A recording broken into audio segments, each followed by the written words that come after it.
ঢাকা বিশ্ববিদ্যালয় থেকে বিকেল ৫টায় হঠাৎ করেই শাহবাগে আসে কোটা বিরোধী আন্দোলনকারীদের বড় একটা মিছিল।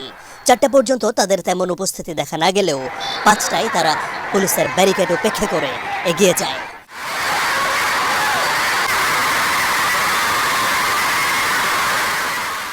অবস্থান নেয় শাহবাগে, অবরোধ করে সড়ক, বন্ধ হয়ে যায় শাহবাগ মোড়ের চারপাশের সব রাস্তা।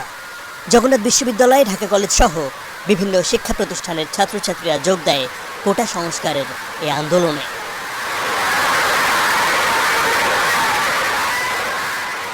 আদালতের ৪ সপ্তাহের স্থিতাবস্থার পরেও তাদের অবস্থানের কারণ পরিষ্কার করে আন্দোলনকারীরা।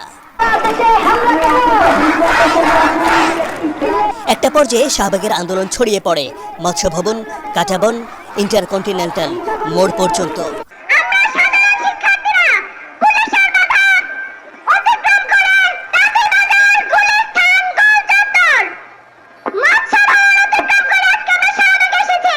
এক সপ্তাহ পরে